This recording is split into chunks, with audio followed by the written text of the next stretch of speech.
Assalamualaikum warahmatullahi wabarakatuh. Halo teman-teman, kita ketemu lagi nih di pembahasan materi fikih.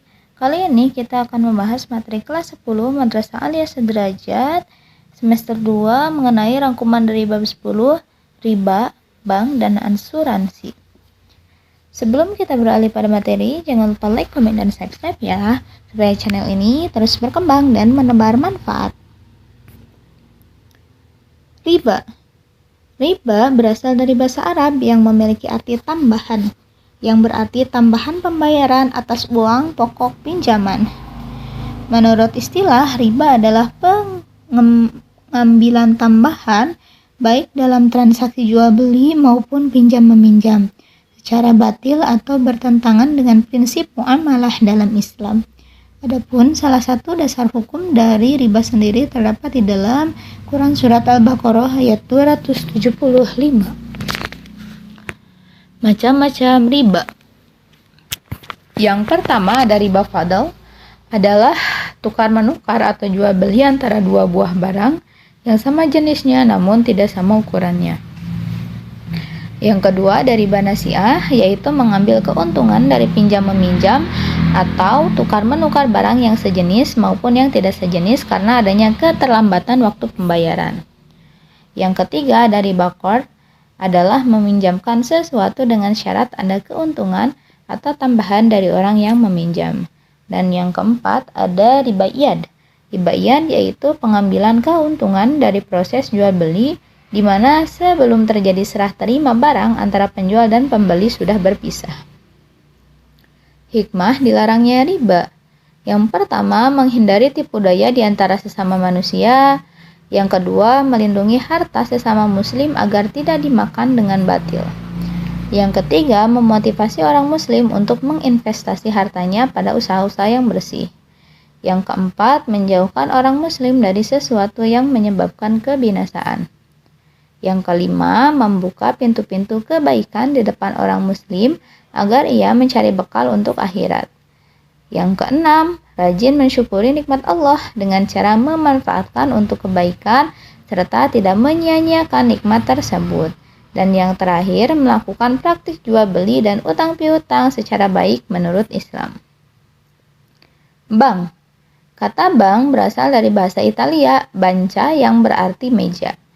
Menurut Undang-Undang Nomor 10 Tahun 1998 tentang perbankan, yang dimaksud bank adalah badan usaha yang menghimpun dana dari masyarakat dalam bentuk simpanan dan menyalurkan kembali kepada masyarakat dalam bentuk kredit dan atau bentuk-bentuk lainnya dalam rangka meningkatkan taraf hidup rakyat banyak.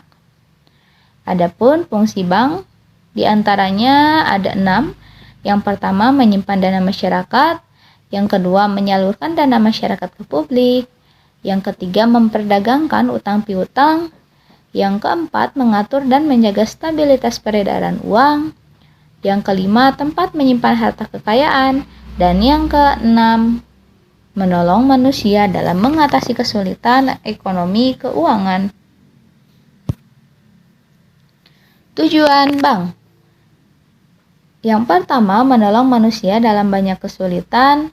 Yang kedua, meringankan hubungan antara para pedagang dan pengusaha dengan memperlancar pemindahan uang. Yang ketiga, bagi hartawan adalah untuk menjaga keamanan dan memberi perlindungan dari penjahat dan pencuri dengan menyimpan di tempat yang aman. Serta yang terakhir, untuk kepentingan dan perkembangan kepentingan, baik nasional maupun internasional dalam seluruh bidang kehidupan. Jenis-jenis bank itu jika dilihat dari segi fungsi ada 2. Yang pertama bank umum dan yang kedua ada bank perkreditan rakyat. Adapun jika dilihat dari segi kepemilikan, yang pertama ada bank milik pemerintah, yang kedua bank milik swasta nasional, yang ketiga bank milik koperasi, yang keempat bank milik asing, dan yang kelima bank milik campuran. Nah, adapun di sini jenis-jenis bank berdasarkan jenis atau sistem pengelolaannya ada 2, ada bank konvensional dan yang kedua ada bank syariah. Selanjutnya kita akan membahas mengenai bank syariah. Bank syariah sendiri adalah bank yang dalam aktivitasnya baik dalam penghimpunan dana maupun dalam rangka penyaluran dananya memberikan dan mengenakan imbalan atas dasar prinsip syariah. Adapun konsep dasar transaksi dari bank syariah yang pertama efisiensi, yang kedua keadilan, dan yang ketiga kebenaran. Produk perbankan syariah. Yang pertama ada produk penyaluran dana, diantaranya yang menggunakan prinsip jual beli. Nah, ada pembiayaan murabahah, yang kedua ada salam, yang ketiga ada istisna. Nah, istisna sendiri terbagi menjadi beberapa lagi ya, teman-teman. Ada prinsip sewa ijarah, prinsip bagi hasil syirkah, dan untuk prinsip bagi hasil syirkah sendiri juga terbagi menjadi musyarakah dan mudharabah. Nah, untuk lebih jelasnya, jika teman-teman masih penasaran mengenai penjelasan tersebut, silahkan buka kembali buku pegangan teman-teman ya, atau boleh cari di mesin penelusuran. Atau jika masih penasaran, boleh juga share di kolom komentar ya, supaya kita buatkan video terpisah. Hukum bank dalam Islam. Nah, untuk hukum bank sendiri ini dibagi menjadi beberapa pendapat. Yang pertama ada kelompok yang mengharamkan. Mereka berpendapat bahwa hukum bank adalah haram sehingga kaum muslimin dilarang mengadakan hubungan dengan bank yang memakai sistem bunga, kecuali dalam keadaan darurat atau terpaksa. Adapun ada kelompok yang tidak mengharamkan. Mereka mengatakan bahwa kegiatan bermuamalah kaum muslimin dengan bank bukan merupakan perbuatan yang dilarang. Bunga bank di Indonesia tidak bersifat ganda, sebagaimana digambarkan dalam Quran Surat Al-Imran ayat 130. Nah, ada juga kelompok yang menganggap syubhat atau samar. Bank merupakan perkara yang belum jelas kedudukan hukumnya dalam Islam, karena bank merupakan sebuah produk yang tidak ada nasnya. Karena untuk kepentingan umum atau manfaat sosial yang sangat berarti bagi umat, maka berdasarkan kaidah usul maslahah musralah, bank masih tetap digunakan dan dibolehkan. Nah, selanjutnya kita akan membahas mengenai asuransi. Secara umum, kata asuransi berasal dari bahasa Inggris yaitu insurance yang artinya jaminan. Menurut istilah, asuransi ialah perjanjian pertanggungan bersama antara dua orang atau lebih. Tujuan asuransi sendiri secara umum adalah untuk kemaslahatan dan kepentingan bersama melalui semacam iuran yang dikoordinir oleh penanggung asuransi. Adapun istilah lain dari asuransi di dalam Islam itu disebut dengan istilah takaful. Perbedaan asuransi konvensional dan asuransi syariah. Asuransi konvensional diantaranya yang pertama akad asuransi adalah akad muawadhah.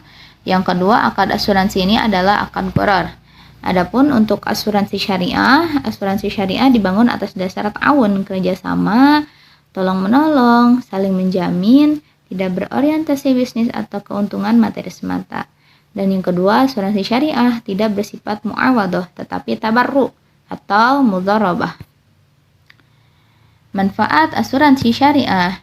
Yang pertama, tumbuhnya rasa persaudaraan dan rasa sepenanggungan di antara anggota. Yang kedua, implementasi dari anjuran Rasulullah agar umat Islam saling tolong-menolong. Yang ketiga, jauh dari bentuk-bentuk muamalah yang dilarang syariat. Yang keempat, secara umum dapat memberikan perlindungan dari resiko dan dari resiko kerugian yang diderita satu pihak. Kemudian yang kelima, meningkatkan efisiensi, pemerataan biaya, serta yang terakhir sebagai tabungan. Hukum asuransi syariah juga dibagi menjadi 3. Yang pertama ada yang menyatakan haram, yang kedua ada yang menyatakan mubah, dan yang ketiga ada yang menyatakan syubhat. Baik, cukup sekian pembahasan kita pada materi kali ini. Semoga bermanfaat. Mohon maaf apabila ada kesalahan. See you and thank you. Don't forget like, comment, and subscribe. Assalamualaikum warahmatullahi wabarakatuh.